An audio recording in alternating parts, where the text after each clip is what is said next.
Hey everybody, welcome back to Switch Stream Media Podcast. I'm changing the intro up just a little bit, and we're going to start having a little blurb about what the podcast is, just so that new listeners can understand in the first 30 seconds or so what this podcast is about. So welcome to Switch Stream Media Podcast. We're an entertainment podcast that talks about media, video games, movies, TV shows, but also gets into personal lives and feelings a little bit. I'm your host this week, Chris Blankenship. With me as always is my wonderful and talented guest, Connor DeRose. Hey everyone. And this week we're introducing a new face as our guest host. That is Austin. Say hi to the people. Hey, what's up, everybody? Also, just a note about hosting. We generally host, whoever is the one who wanted the guest on. So this week I asked Austin to be on, so I'm hosting. But typically we try and switch it up every week. But that makes it sound like I didn't want him on. No. Behind the scenes, me and Connor hate each other. First time meeting, but we can't talk to each other. You guys were chatting a ton before we started the podcast. No, I don't like him, and I don't like that he's here. Absolutely not. Yeah, and I'm gonna stay here as long as possible, just to spite him. Actually. So our first topic today comes from Kanye West. I was watching the Joe Rogan episode where he was a guest on the JRE, and he had mentioned something about Black Panther, like a little conspiracy theory that he has, that Marvel made Black Panther so that when you search like Black Panther in Google, all the stuff from like the Black Panther party in the 80s is like no longer a thing. Only the search results that come up are the movie Black Panther. So like they were working with the government to suppress like Black Panther search results. I want to get your guys' thoughts and ideas on that. So from what I understand about this, Kanye West doesn't know that Black Panther has been a character since like the 60s or the 70s. Or it might have actually been 70s or 80s, but he thinks Black Panther was created by Marvel Studios for this one movie, right? I think that's kind of his understanding. I don't think they really got into it. I think the idea is that this movie generated so much hype and buzz to like suppress all of that stuff. I don't know if he genuinely thinks that Black Panther was created for this movie. Okay, because that's kind of what it's like. Based on what he's saying, I think he's now seeing the popularity of the movie Black Panther, and I think that's where his theory comes from. So he may or may not know that the character was created beforehand. Either way, I love this. I just want to know, how does he think the internet works? Because if I'm interested in learning about like the Black Panther organization and I Google the words Black Panther and come up with MCU, I'm not just going to be like, oh, okay. And that's as far as I'm going with this. Like if anyone wants to research anything on the internet, they're going to continue down the steps. So that's just, I mean, he has a lot of weird theories and everything, but he just doesn't seem to really understand like how anything works or think past 5 seconds after what he says. That's true, because if you do any Google search, it'll be like, hey, did you mean this Black Panther or this Black Panther? And then you can literally just click and it'll give you results for each one. So yeah, it has those boxes, it has related searches. Like even after you search something, it's like Black Panther movie, Black Panther organization. Like I'm just gonna Google search Black Panther. Let me see what happens. Black Panther. First thing is to come up. It's the IMDb, and then the Wikipedia for the film, and then some YouTube links, and then Black Panther Party Wikipedia. Okay, so it's the third link on Google. So now I'm questioning where he got his conspiracy from, because that conspiracy doesn't even work. It's still here. No. And like, Chris, like I believe the algorithm is out to get us. And it's very powerful. That it's not like it's actually like wiping the Black Panther Party off of the internet completely, or like the algorithm's just gonna hide it from you completely. And yeah, sure, Disney probably doesn't want people becoming radicalized. They want you to keep beating up their bullshit and thinking that they're as leftist as can be, probably. This also reminds me of another conspiracy, which is they made Frozen so that when you Googled Walt Disney Frozen, you no longer saw anything about Walt Disney's head being frozen. And instead, it was just the movie, which is a way more fun conspiracy theory for me. Oh, yeah, I love that. That's so much better than... That man, I don't even know when that rumor started, but that's been around since like I was in elementary school. That his head was frozen in the bowels of Disney corporate. It was that and that fuck, what's his name? Getting his ribs removed. Marilyn Manson. Marilyn Manson. Yeah. And like everyone knew that. There's just something when you got to middle school, like everyone just knew Marilyn Manson got his ribs removed so he could suck his dick. But that's crazy. How do we all know? Like, we all went to different schools and we all know that. Yeah, and there was no like internet or anything. It was just like one kid heard it from his older brother who heard it from another. It's just word of mouth is powerful, apparently. Yeah, for real. If you search, the United States got that one. I just searched Walt Disney Frozen on Google, and the first thing is literally a PBS.org article about the urban legend of Walt Disney being really interesting. So I feel like Disney. I wish all of these were true. And like in 2010 or whenever before Frozen came out, Disney had like this thing where let's try and suppress like certain things on the internet, and they made all these big blockbuster movies, and it didn't work for them. Well, that's the thing about conspiracy theories that I always kind of hate is that the people that come up with them never use Occam's razor. They never just kind of cut it down to what's the simplest solution. If Disney didn't want you knowing about the Black Panther story, they'd probably donate millions of dollars to Google to suppress that information. And like that's what companies do. The idea that or like Hollywood superstars sacrifice babies to stay young. No, they just use millions of dollars and have great medicine and other treatments. Like life is boring. They use millions of dollars to get those babies is what they do. They gotta yeah, apparently. Well, yeah, they could have done that because the budget for Frozen was 150 million and Black Panther was 200 million. And then if you count Frozen 2, that's another 150 million. So that is $500 million that they could have gave to Google to suppress those. Yeah. Just those two things. Black Panther, just talking about that movie in general, it was such a weird phenomenon because I don't think anybody thought it was going to be as popular as it was, because Disney didn't even like 200 million for a Marvel movie in terms of budget is crazy amount of money, but still relatively low, all things considered. And a lot of the special effects kind of, aren't very good in that movie because they didn't spend a lot of time on it because they didn't have faith in it. And then all of a sudden it blows past the first Avengers movie, the, Civil War, pretty much everything else besides now Endgame. I believe it's still like the second MCU movie in terms of domestic gross and international gross, but it's absolutely insane to me that it blew up as much as it did. And I think that's maybe where Kanye's thing is coming from. I mean, he's obviously wrong. Like we just proved that with one Google search, but man, can you imagine if Joe Rogan did that kind of fact checking on his guests, how quickly their conversations would be over? Joe Rogan just let him talk and yeah, because that's what he does. Spit word salad. That's the best thing you can do in a Kanye interview, though. Don't interrupt him and just let him keep talking, and you're gonna get gold. He was almost like he was interviewing himself. Like he was both the interviewer and the interviewee at the same time.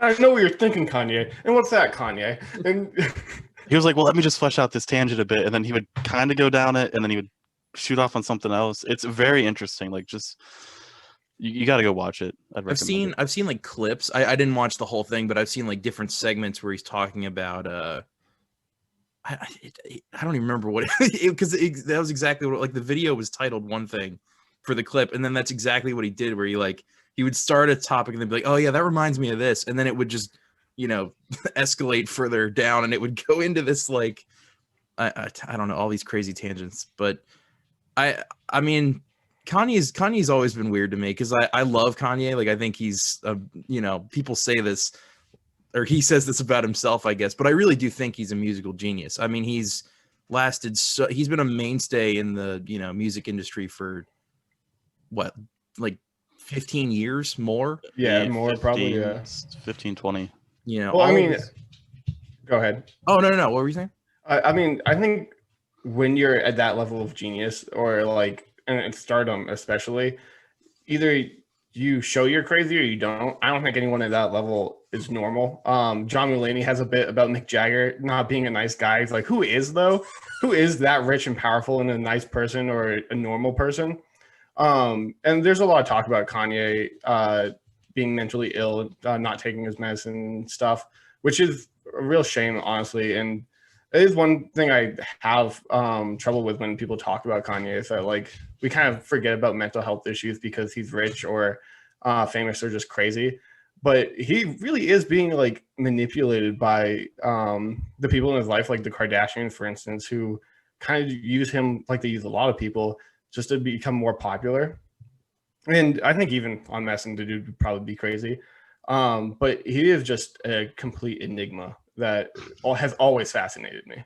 Yeah, no, he's such an interesting guy. To your point, too, there's a lot of songs on The Life of Pablo where he talks about his public image and how the public treats him as a result of that.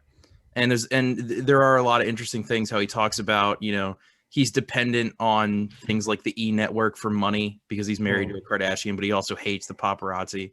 And that you know, juxtaposition is in a lot of those tracks. So I mean, he's always like, to me, I also think that his albums are very underappreciated in their time. Like he'll put something out, no, you know, people are kind of lukewarm on it. And then 3 years later, everyone's like, holy shit, this was amazing. How did we not realize it at the time? He's always been ahead of the curve, which I think is why, you know, I have so much respect for him musically. Yeah. Yeah. I mean, like some people will cut it down to, oh, his lyrics are awful, but his beats are amazing. But like in general, I think, yeah, he's always going to be remembered as someone who's changed the game and has done a lot for music in general and for hip hop too. Like, can you name someone else that is on the level as Kanye when it comes to producer and idol and like just stardom that has his kind of start too, where he just was doing it in his bedroom and just blew up like crazy. And now he's a household name for better or worse, like maybe partly because he took the mic from Taylor Swift and shit. But I can name one. Yeah. Lil Pump. He started in his bedroom. Okay, yeah. You I know, don't know. You know how I feel about these. He's a headliner at Trump rallies. You know. Did you guys read about the New Radicals playing at Biden's like inauguration party or whatever? Mm-mm. So they're a band that literally the definition of one hit wonder. They have one song, I forget, when you have the music in you. It's like from the 90s. Oh yeah, okay. Yeah. They literally broke up making that music video for MTV.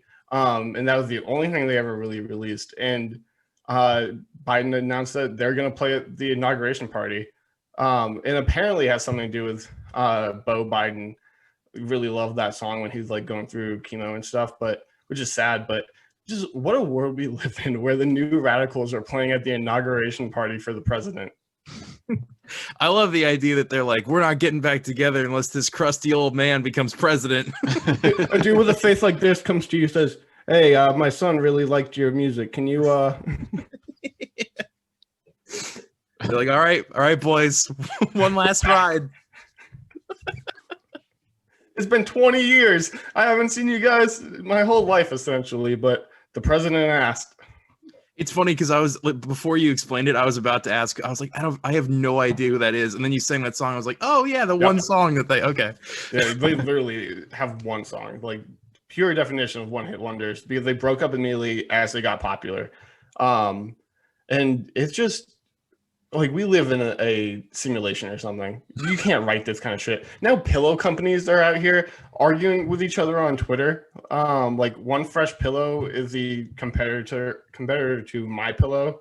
And I don't know if you guys know about that CEO like telling Trump he should use martial law and shit. Yeah. He was invited to the White House, like, was it 2 or 3 days ago? Yeah. And now the One Fresh Pillow's like Twitter account has gone full Wendy's, talking about insurrections and politics and shit. Just there's no way you could ever predict any of the things that are happening nowadays.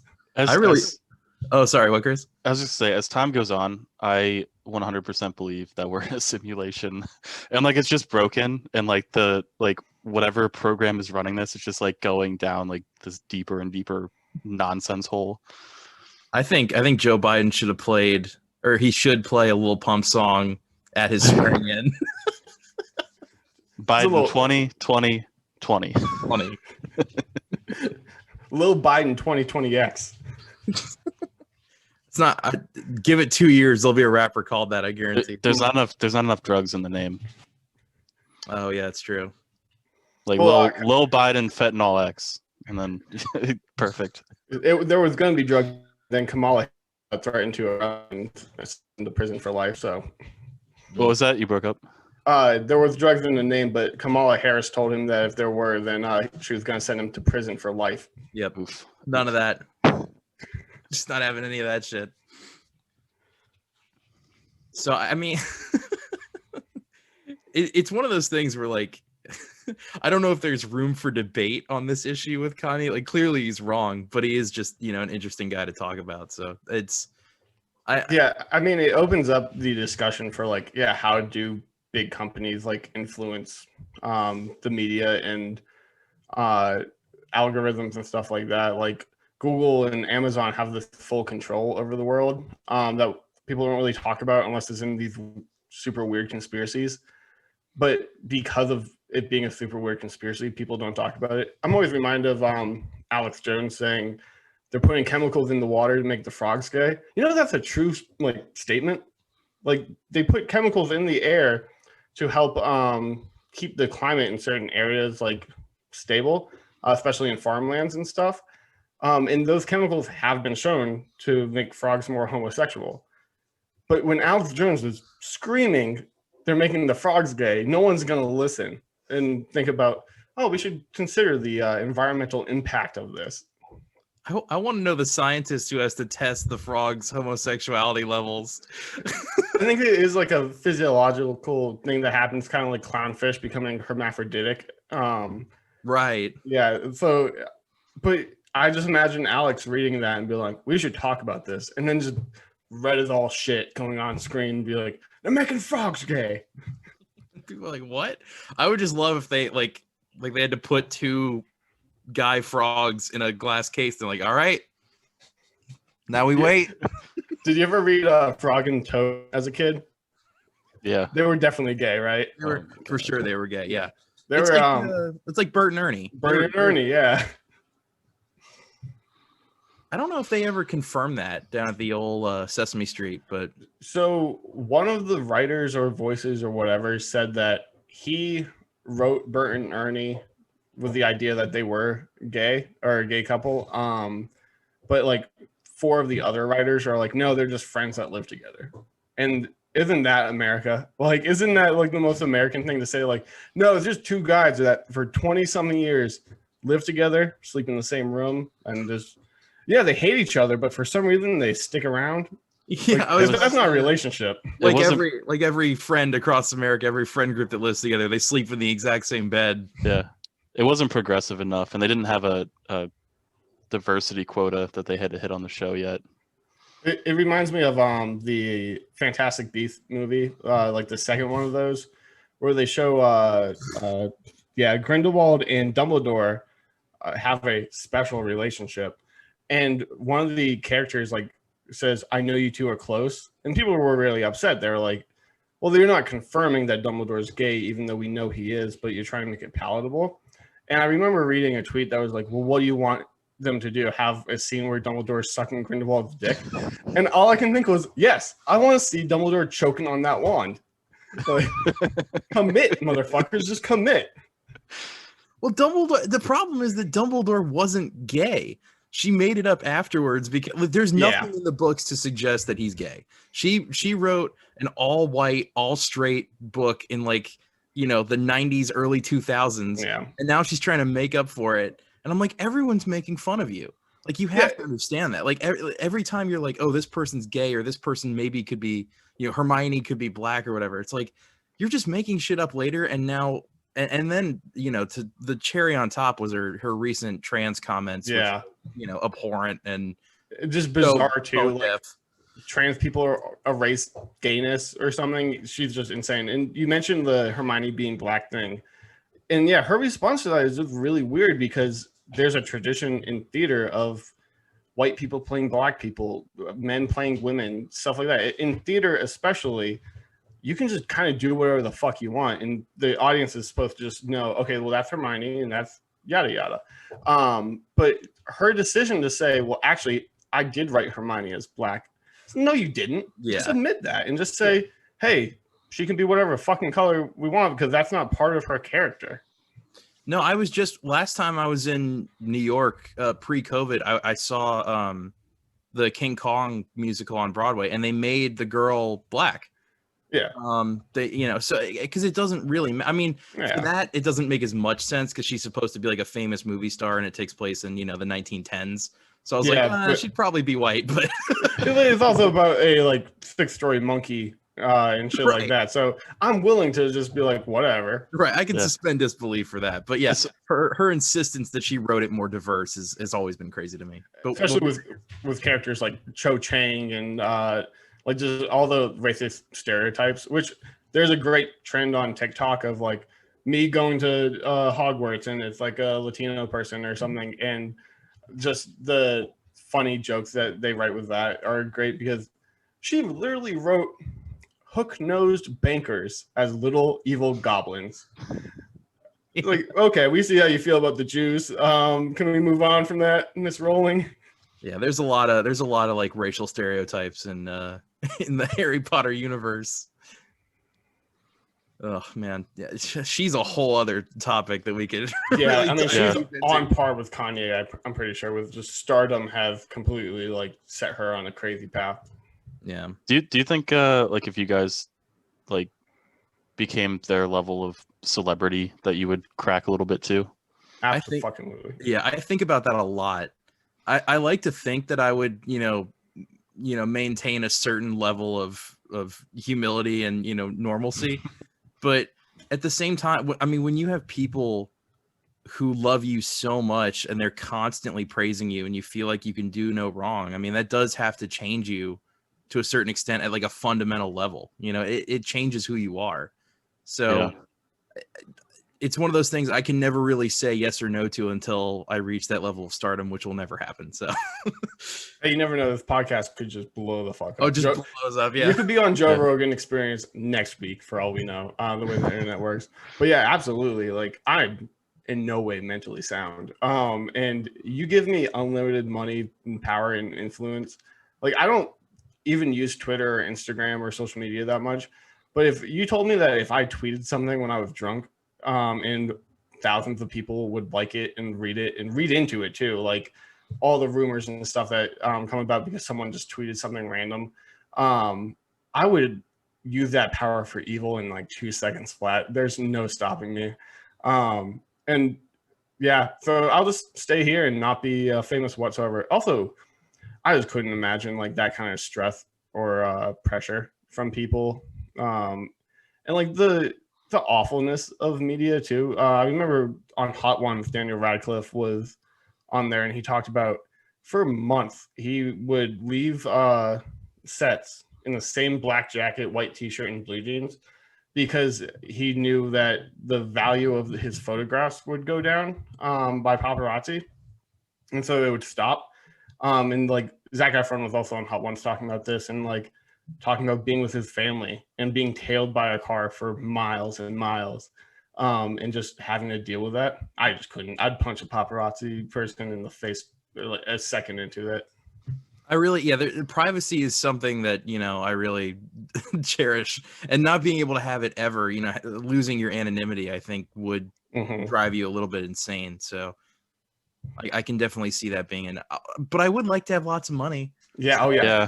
I mean, I want to be like a Saudi prince. Like no one knows my name, but I'm richer than God. Like Jeff Bezos comes to me for a loan. Yeah, no, you're a behind the scenes Illuminati guy. That sounds like the ideal life. The Russian oligarchs. That's who I want to be. Yeah, absolutely. Just don't go to Germany for any medical care, because when you come back, you'll be arrested for no reason. Yeah. Getting political up in here. Cool. Did you guys see that picture, by the way, of him on the airplane before not Alexander, whatever his name is? He was watching Rick and Morty with his wife. Yeah, I saw that. He's like, he knew when the plane was going to land, he was going to be arrested, and he spent the whole plane ride watching Rick and Morty with his wife. Which is so sweet. It's sweet and beautiful, but also like, Rick and Morty, really? Does that translate well to Russian? I wonder. Like, I'd be on YouTube watching like, how do I survive a Russian gulag? how to make a shiv? Like, There's a lot of those channels too. You can like Modern Rogue and stuff like that. It's like how to make weapons in prison and hide weapons on your body.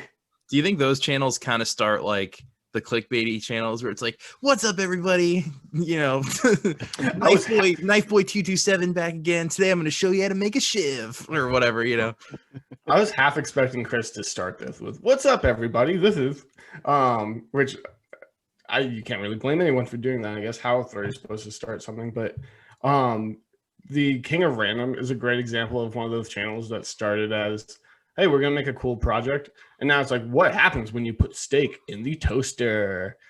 And okay. Yeah, they make a video. What every does day. happen? I don't know. I want to click on those videos, but by principle, I will not click on those videos because I know what they're doing to me. Apparently that actually does work because it cooks it on both sides. So if you leave it in long enough, it will, you know, eventually cook it to like probably around medium rare. That's overcooked.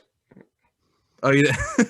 If you leave it into, the problem is that with the, you know, the initial contact on both sides, it does, like, even if it's not cooked super all the way through, it'll char the outside. Yeah, you don't need it charred. Say, you could like do a reverse sear starting with the toaster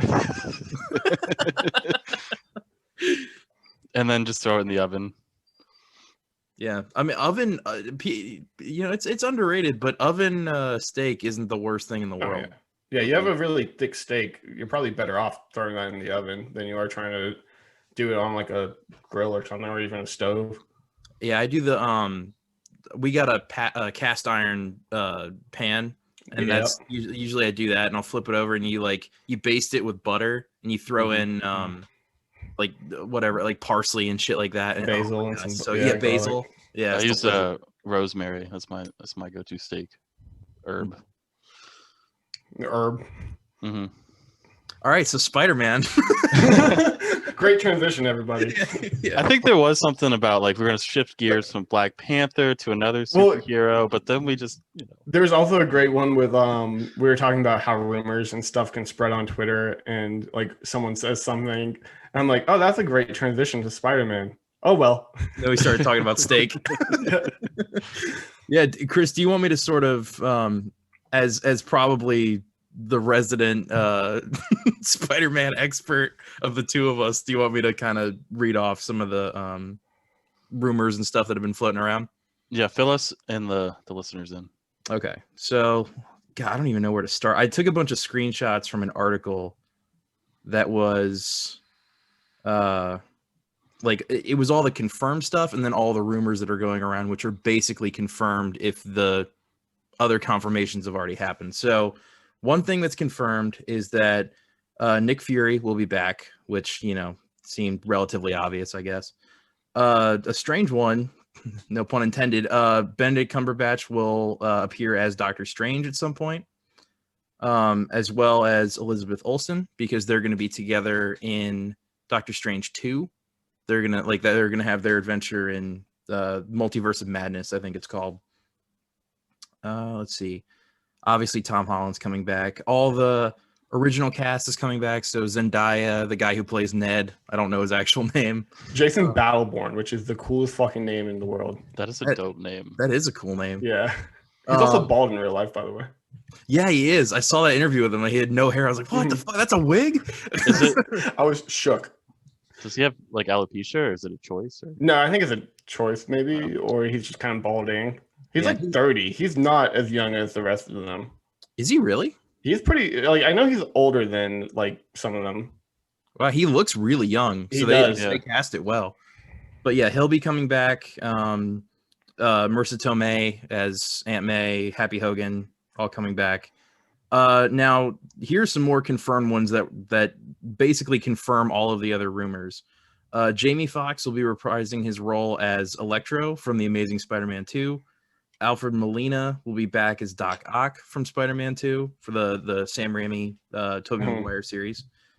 Let's see. We have so this is where it kind of gets into the rumor territory. Now with Electro and Doc Ock coming back, it's safe to assume that Andrew Garfield and Tobey Maguire will be reprising their sort of respective roles. It's also been said that Kirsten Dunst will reprise her role as Mary Jane, And then Emma Stone will be Gwen Stacy.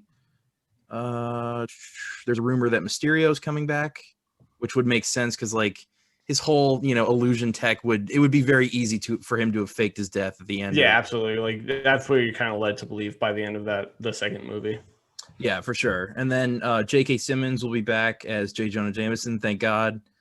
And then the most recent rumor. Oh, actually, I'm sorry. There's one more. Willem Dafoe and Dane DeHaan are rumored to be in this, both as their respective Green Goblins. I did not know about that one, and that makes me so excited. I'm very excited for the Willem Dafoe one. I am less excited for the Dane DeHaan. Dane DeHaan is a freak of nature, but I do love seeing him and stuff.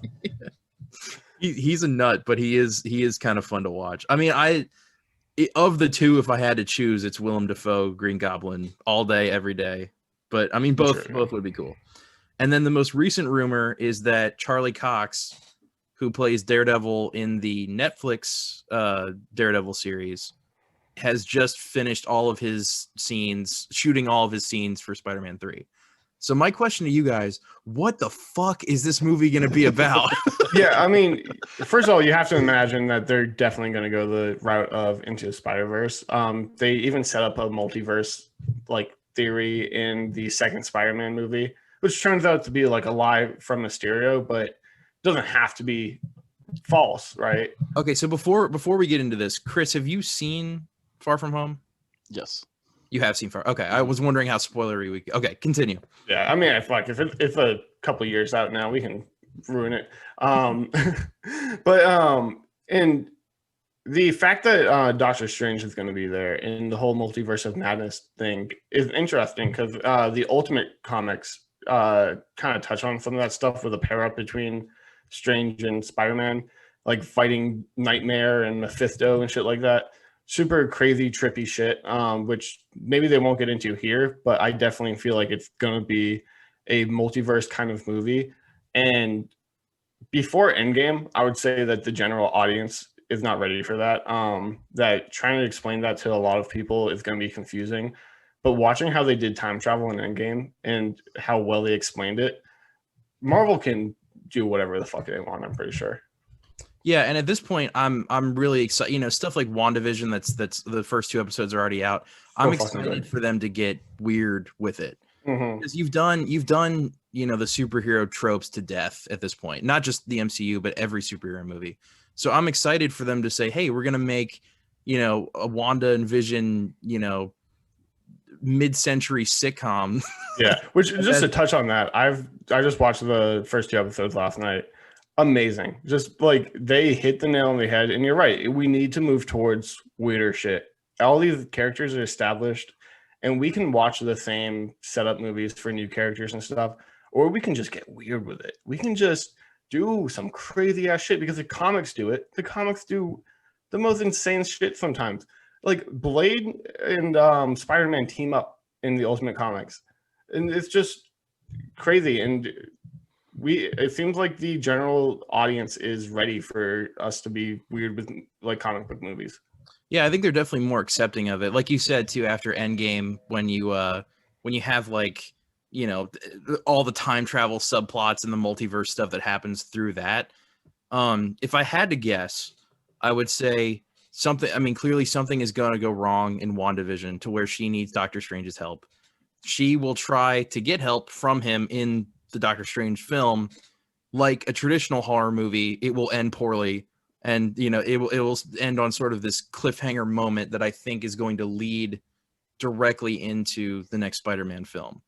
The one concern I have is that for people who don't watch all the MCU stuff, I think you're going to be totally lost because going from Homecoming to Far From Home to whatever this is called, if you just watch those, you are going to have no idea what is happening. Spider-Man, which home is mine? But yeah, like I feel like that ship has sailed a long time ago. If you're not bought into the Marvel universe, and so you don't watch because they've said these shows are gonna be part of like the main timeline and canon and shit. So you either buy into it or you just don't. I don't think Marvel cares at this point whether or not they're getting new people because every movie they release is $1 billion, if not more. They've just destroyed what movies in media look like. And so yeah, this movie is going to be interesting. And yeah, sure, if someone hasn't watched WandaVision, I feel like they might be able to sum that up in just one line or two. Like only 2 episodes have come out, but I'm pretty sure the overall theme is going to be, yeah, Wanda is really depressed, so she did some bad shit. Now more bad shit's happening. Right. Yeah. And then she's gonna need the help from him possibly. But Yeah. Chris, I guess going back to maybe a more general topic on this, are you excited being somebody like who maybe, I don't know if this is true or not about you. I'm gonna make some general assumptions, but maybe like a more traditional superhero story. Would something like this to you be more exciting, where it's all these references from these past movies and then all of these different plot lines converging in like several different multiverses, or do you like it to be a little bit more simple? No, I like it more complicated. Okay. I feel like you can get like very one-dimensional, like if you think like the first Captain America and things like that. But I like when you have like supposedly what Spider-Man movie will be, where you have a bunch of different things and there's a lot of different complexity to it, and you know, there could almost be like a twist at the ending or something like along the way. I don't know. I think, and like you said, you've established the characters, so you don't need those 1D movies anymore. So you can get weird with it. I hope they do. I haven't seen all of these people before. Like I watched the Tobey Maguire Spider-Mans, but I didn't watch the other ones. So I might need to watch those before I watch this movie. But You haven't seen Jamie Foxx as you haven't seen the Amazing Spider-Man movies, right? no, not the Amazing ones. Okay. Well, before this, I would have said don't even bother, but now, Yeah, I mean, you kind of need to. And even to talk about like a meta, the meta behind this, the fact that they're talking about Andrew Garfield being in these movies is strange, because I know he does not have good relationships with Sony in general. The reason they didn't make a third Amazing Spider-Man was because he got drunk at a party and started bad-mouthing the Sony execs and talking about how they should just sell it to Marvel, and that they're idiots and yada yada. And so it was bye-bye for Amazing Spider-Man.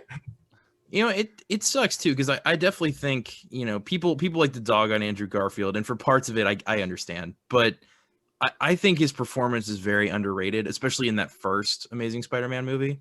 And I think he was the best at being like a normal teenager.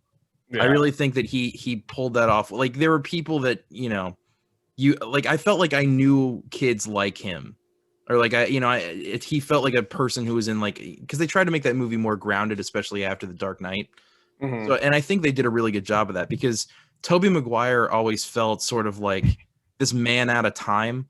Like he wasn't a high schooler, but they try to portray him that way. He was like a 40-year-old man in those movies. Don't tell me he's in high school. No. And I'm not dogging those movies at all, because they're my favorite Spider-Man films by far. But it does feel like, and then Tom Holland is fine, but he's not really like a typical teenager. They don't set him up to have like normal teenage problems. So I think Andrew Garfield is understated in that aspect, and I would be happy to see him like have another run at the character, because I really do think he deserves it.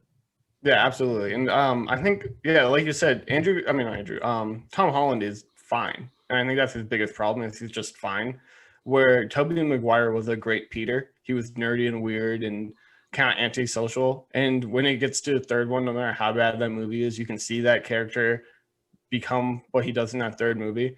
And then Andrew Garfield is a great Spider-Man, because Spider-Man is good for funny quips and goofiness and kind of being cool and suave, at least when he's in the suit. But he was cool and suave with Peter too, which I think rubbed a lot of people the wrong way. But even then, I knew kids in high school that were cool people, but also really nerdy and unpopular.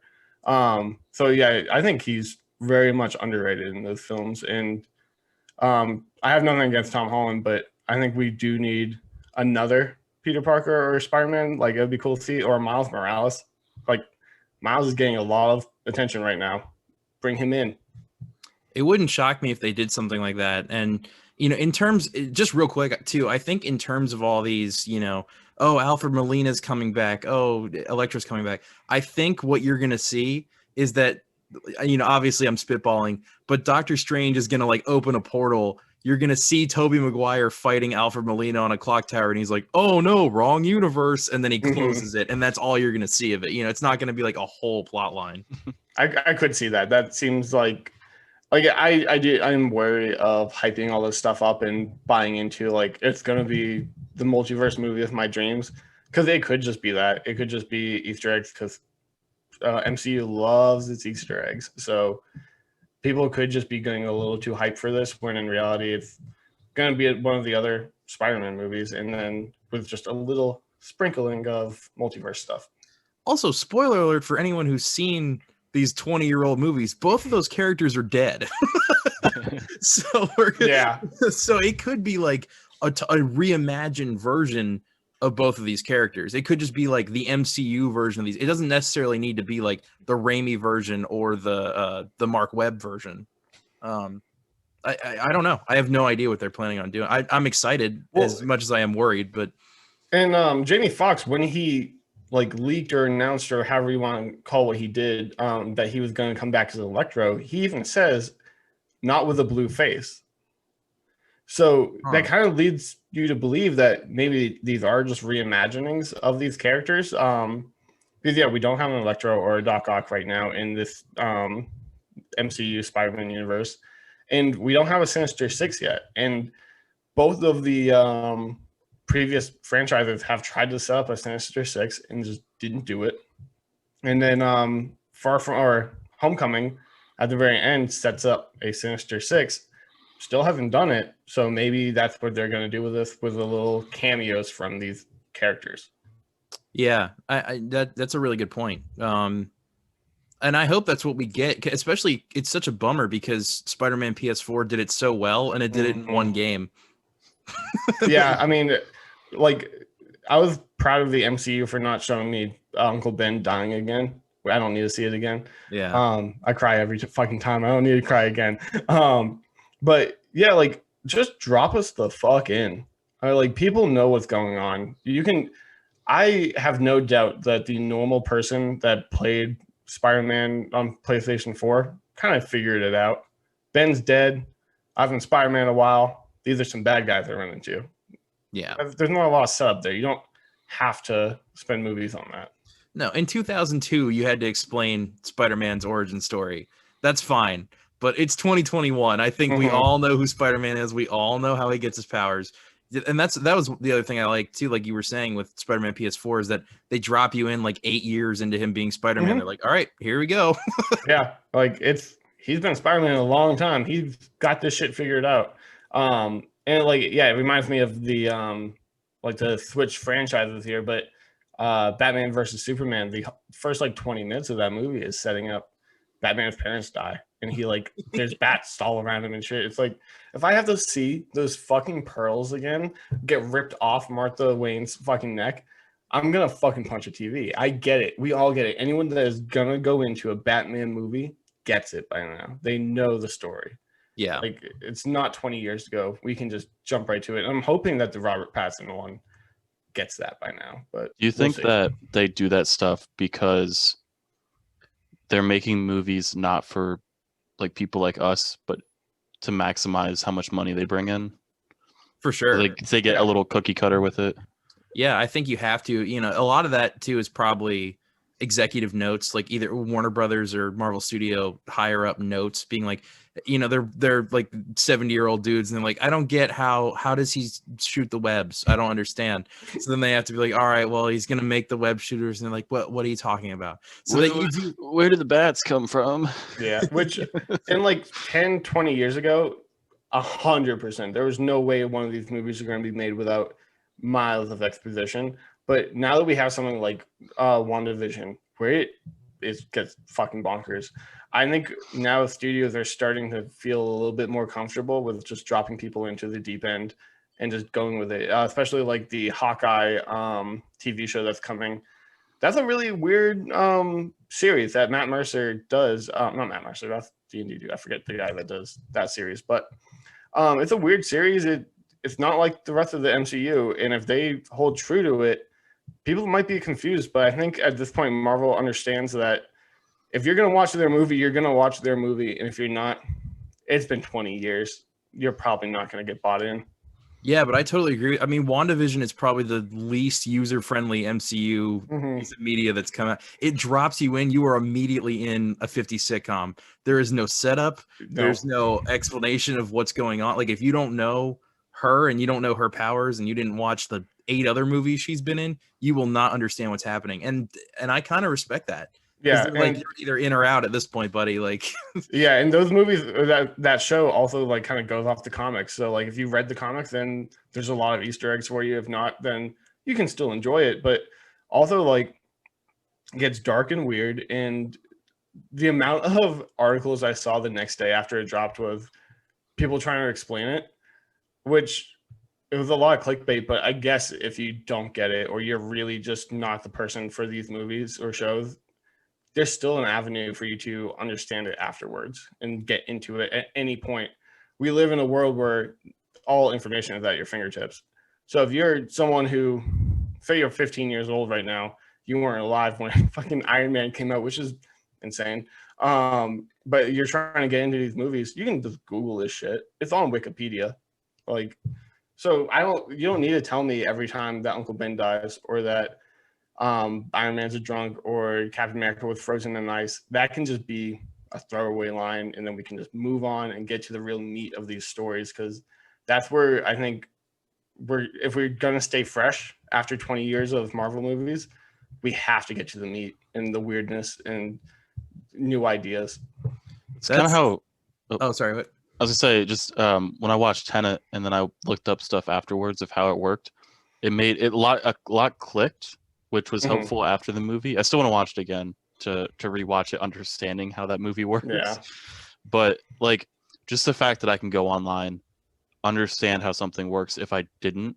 Like there were parts of the movie that I got and I understood, and there were parts that I didn't. And then I can fill those gaps later and then rewatch a movie is really nice, you know? Yeah. That's how oh, sorry, what? Oh, well, I was just gonna say that kind of lends to the production value of that movie too, or like the profit of that movie. That's a movie you're going to want to watch again. That's a movie you're going to want to give them money again. So getting weird with it's fine, because I'm probably going to watch another episode of WandaVision. Like I'm going to rewatch those episodes because like there's more for you to find. It's filling and it's due for a rewatch every time. And going off of your point, Chris, that's, you know, Tenet especially, but that's how I watch every single movie I watch now. Like especially pre-COVID when we could all still go to the theaters. I would watch a movie. I would know how I feel about it. Like, you know, I'd have my opinions, but then I'd be like, I want to know what literally everybody else thinks about this movie. So I would go online, I'd type in whatever movie review, and then I'd watch like 3 or 4 of them just because, you know, I want to make sure that, like, I don't want to, you know, change. I think people will view that in a negative light, like, oh, you're just basing your opinions off what other people think, which isn't true. I have my thing, and I'm like, I want to see if that lines up with like the more popular YouTube reviewers.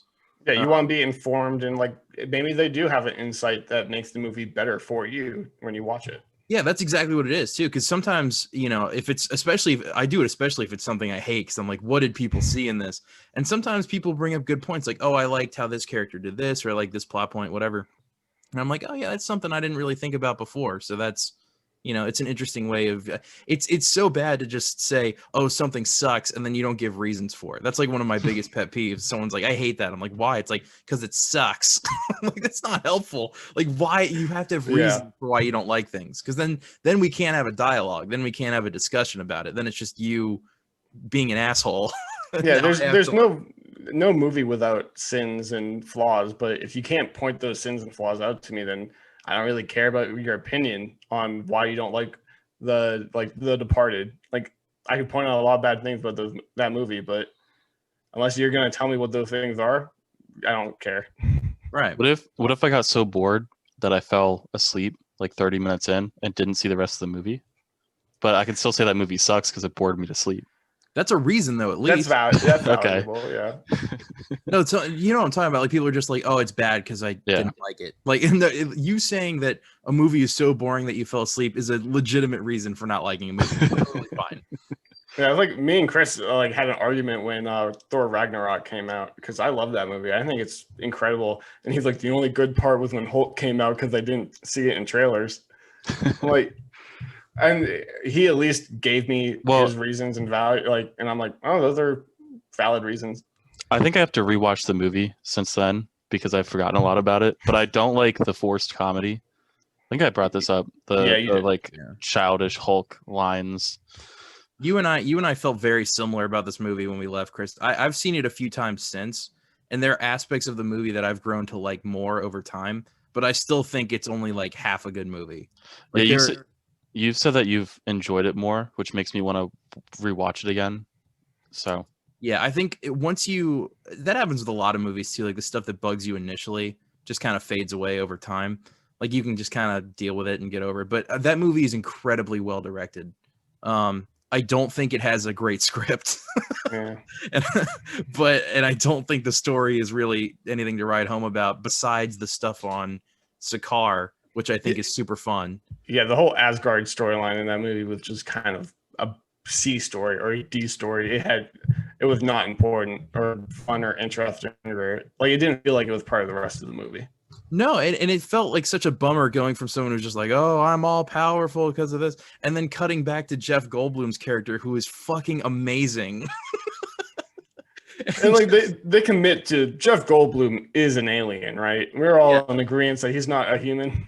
There is no way they wrote that man any lines. They were like, just go out there, we're gonna put you in this weird dress thing, and you're gonna say whatever you want, dude. Oh. Just for time's sake, do we want to get into the mystery topic? Yeah, I think that's a good idea. Okay. All right. So, and it's actually not going to change the topic too much because my mystery topic is, I'm going to add a little background information to this, but concerning movie theaters post-COVID or during COVID or who knows if it's post-COVID. But when the lockdown first happened, Universal Studios announced that all of their movies were going to be day and date with theater releases. So if it came out in theaters, it was going to come out on a streaming service of some kind, which led AMC to say, we will never show another fucking movie of yours ever again if you do this. Because there's rules to that shit. You have to keep a movie in theaters for, I want to say it's about 6 weeks if it performs up to standard, before it goes to rental, and then it's another couple months before it can go to streaming services. So Universal pretty much immediately said, we can see this going badly. We're going to save our ass right now. And got shut the fuck down. Skipped ahead to almost a year into COVID, and now Warner Brother Media is saying that exact same thing. And with Wonder Woman was the first movie to release day and date from them. There was not much information, no backlash, no anything. It just kind of happened because people want to see these movies that have been on hold for a whole year. Though there have been big theaters and even small ones talking about how this might be the end for movie theaters. My favorite quote was I think AMC executive saying, I guess movie theaters will just be Halloween stores from now on, which broke my fucking heart. So what do you guys think is the future for movie theaters post-COVID? First of all, that's really funny. yeah. What a great little snide little fucking jab. That quote is goddamn hilarious. It's super mean, but oh man, Chris, do we want to get into theaters again? We should probably, Austin, it's funny. We've brought up this has been sort of an ongoing discussion on the podcast because we do think it's super interesting to get into what the future of movie theaters is. I guess trying not to repeat myself from before, I think it's tough because especially what you're saying now with AMC being so opposed to what Warner Brothers is doing. I think if Warner Brothers finds success in HBO Max and they find that more people are going to just stream all these movies at home, I wonder how many other movie studios are going to follow. Are going to follow suit. So I wonder, Disney's already started to do it a little bit. There's some stuff on that's gone straight to Amazon Prime and Apple TV, and from big companies like Paramount and shit like that. So if that trend continues, then movie theaters are definitely in trouble. I think to a certain extent, people like us, you know, everybody who's on the podcast right now, I think we enjoy the theater enough to where I would still go if given the option when everything's safe. And I think a lot of people feel that way, you know, people who are, you know, part of a family and they do a family night, or maybe it's a date night, or, you know, whatever it is, that it's an experience and people like to have that experience. So I think they'll never truly die, but fuck, this next year, I mean, this past year was rough. This next year might be worse for them. We'll see. And also a little more background information. Warner Brothers, when they announced that they were doing this new plan, announced that they were going to lose an estimated $1 billion from doing this.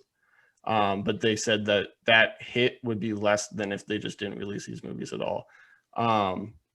And AMC, I think, recently said that they're probably going to be closed and go bankrupt by the end of this month.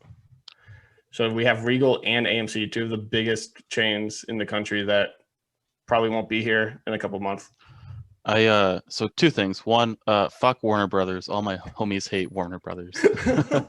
They copyright struck what was it, episode 11 of our podcast? They love copyright striking people. Dude, it had like 100 views. Like, come on.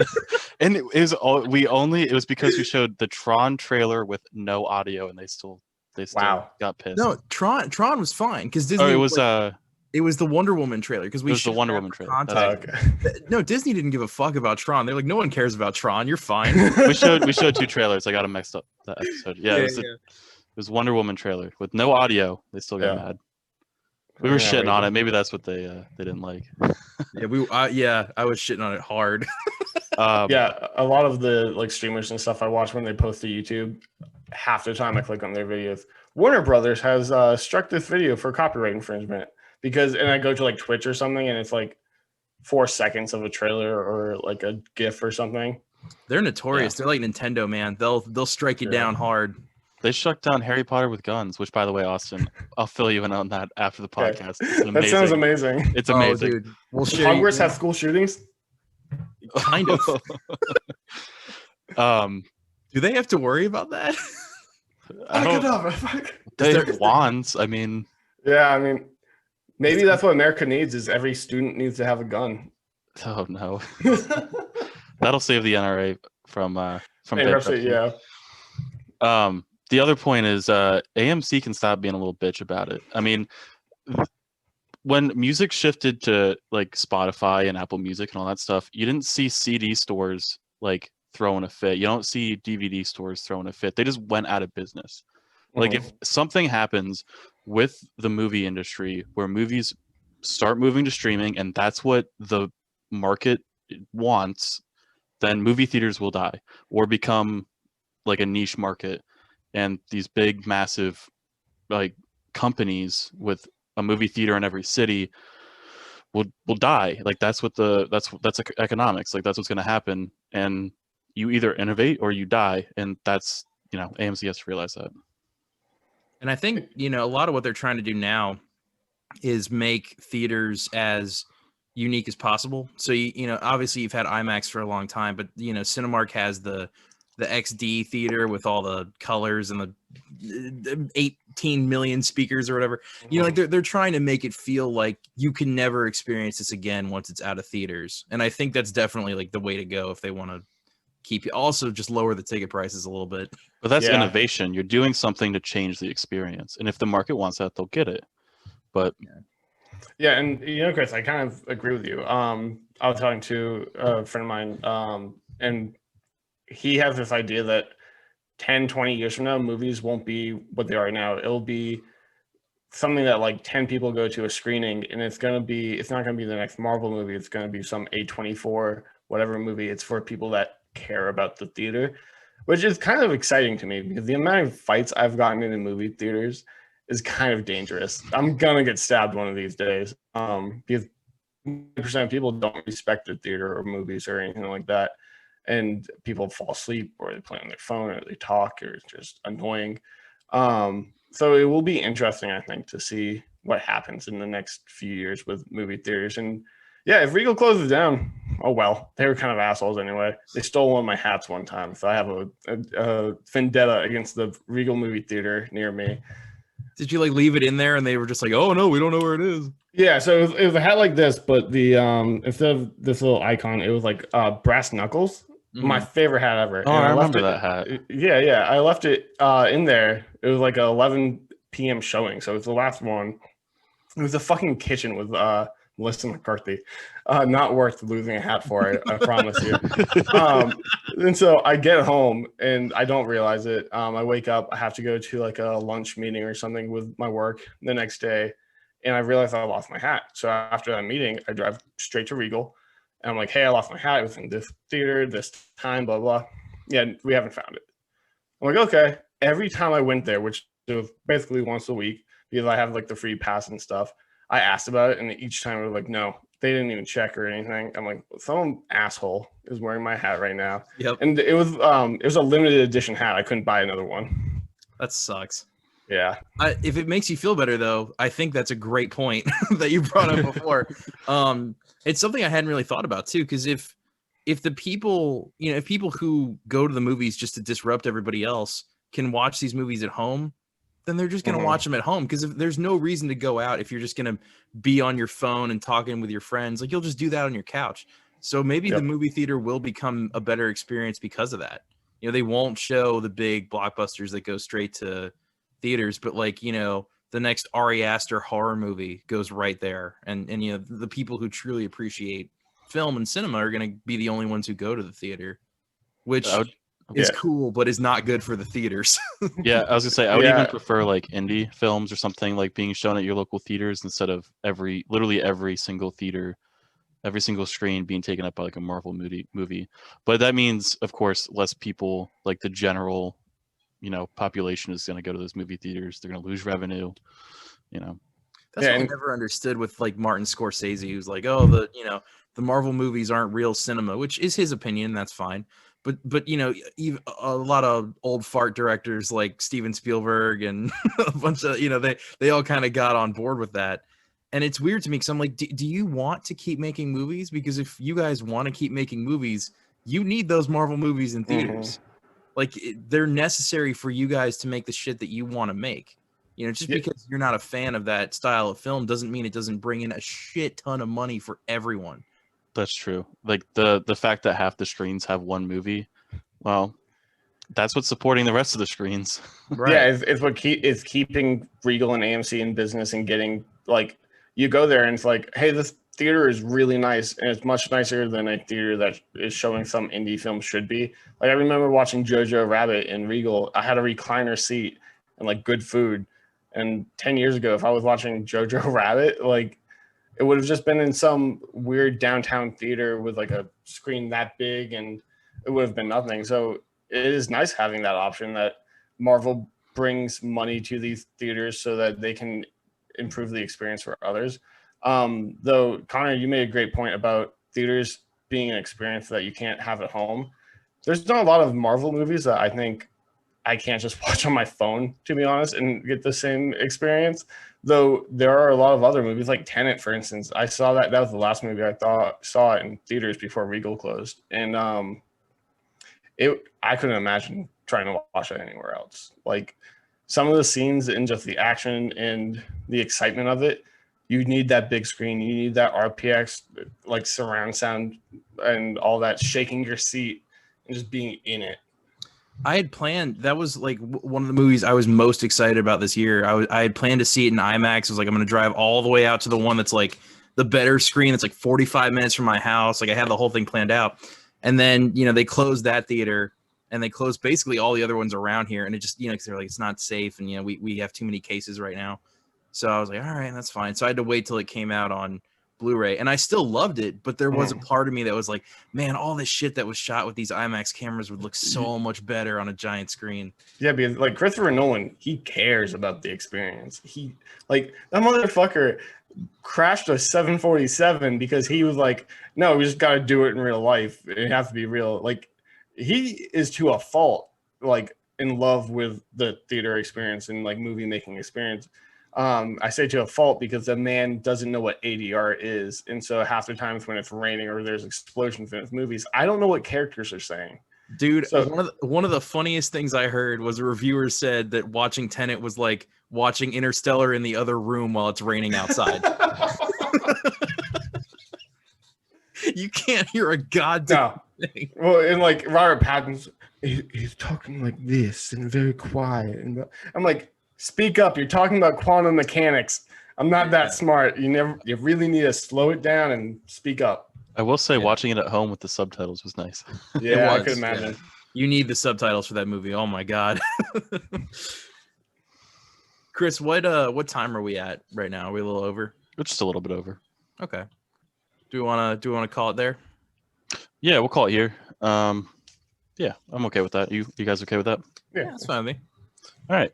Well, I'd like to thank everybody for listening to episode 14 of Split Screen Media Podcast. If you watch us on YouTube, give us a like and subscribe for podcasts every Friday. Austin, I want to thank you for being on. It was a pleasure. Yeah, thank you for having me on. This was a shit ton of fun. Like I said, I've wanted to do some kind of like media stuff for a long time. So getting to be on a podcast, pretty great. Yeah, I hope we have you back at some point. Yeah, anytime you want to come back, let us know. Yeah. And thank you, everybody, for listening. Bye. Bye, everybody.